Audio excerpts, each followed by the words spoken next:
4 రోజుల క్రితం భారత ప్రధాని హైదరాబాద్ వేదికగా జరిగినట్టు ఒక బహిరంగ సభలో కొన్ని కీలక సూచనలు జాగ్రత్తలు చెప్పారు సమాజానికి.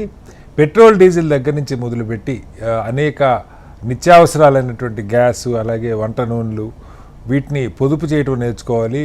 పబ్లిక్ ట్రాన్స్పోర్ట్ని మనం పెంచాలి, అలాగే దుబారా ఖర్చులు తగ్గించుకోవాలి, విదేశ పర్యటనలు ఆడంబరాలు తగ్గించుకోవాలి, సోలార్ ఎక్కువ వాడండి, ఇలాంటి అనేక సూచనలు చెప్పారు. ఆ సూచనలు చెప్పిన వెంటనే మరుసటి రోజుకే సమాజంలో కొన్ని భయాలు మొదలైనాయి. వెస్ట్ ఏషియా వార్ సందర్భంగా ఏదైనా తీవ్రమైనటువంటి రెసెషన్ రాబోతుందా, ఆర్థికంగా గడ్డు పరిస్థితిని సమాజం ఎదుర్కోబోతుందన్నటువంటి భయాలు, ముఖ్యంగా గ్యాసు, పెట్రోల్, డీజిల్ షార్టేజ్ మళ్ళీ ఏమన్నా రాబోతుందన్న భయాలకి కేంద్ర ప్రభుత్వం ఒక వివరణ ఇచ్చింది. అలాంటి సమస్య ఏమీ లేదు, మనకి సరిపడా నిల్వలు ఉన్నాయని చెప్పారు. అయితే ప్రధాని ఈ సమయంలో ఈ వ్యాఖ్యలు ఎందుకు చేశారన్న దాని మీద సమాజంలో ఇంకా ఒక ఆందోళనకర పరిస్థితి ఉంది. స్టాక్ మార్కెట్లు రోజు వరుసగా కుదేలవుతున్న పరిస్థితి, లక్షల కోట్లు ఆవిరవుతూ ఉన్నాయి.